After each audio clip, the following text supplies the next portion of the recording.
House Republicans have passed a bill to raise the government's debt ceiling while slashing trillions of dollars in government spending. The move is part of an effort by GOP leaders to pressure the White House into negotiations.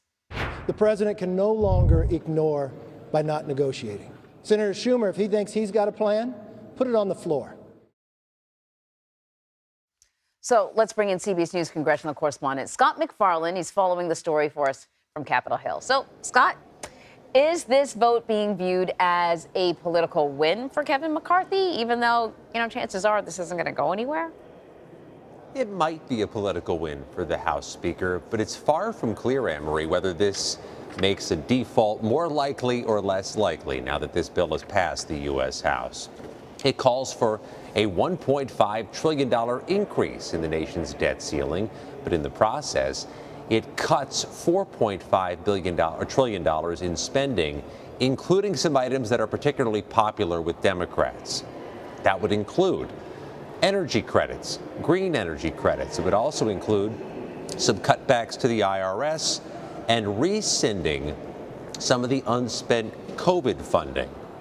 This bill is dead on arrival in the Democratic-controlled U.S. Senate, and the Biden administration has been clear they don't think you should be negotiating at all over the debt ceiling, deeming it too dangerous to do so. So it's not clear either side has come out of their bunker.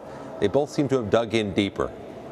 Man, so to that end, we don't expect it to pass in the Senate. President Biden has already said he's going to veto any kind of legislation that's linked to the debt ceiling and spending cuts.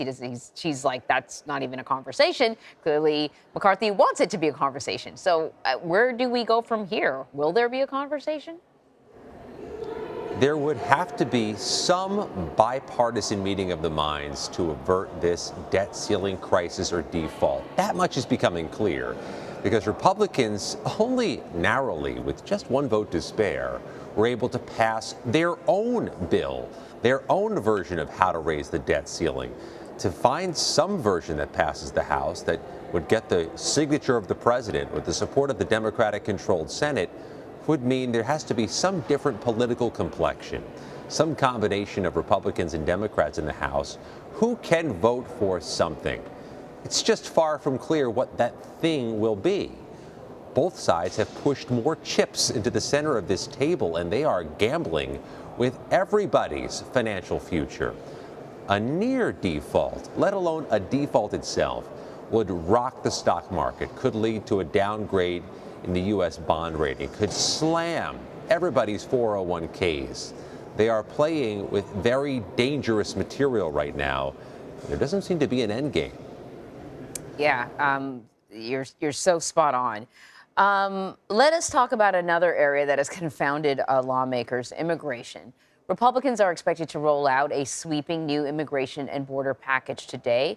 What will we see in that proposal? Some of this would require or call for an increase in funding for more border agents, more federal agents to help man the border. It would call for funding to rebuild or continue to build a border wall, which we heard so much about over the past 6 years. It also may limit the number of people who are given or given the opportunity to get asylum to try to reduce the flow of migrants into the United States.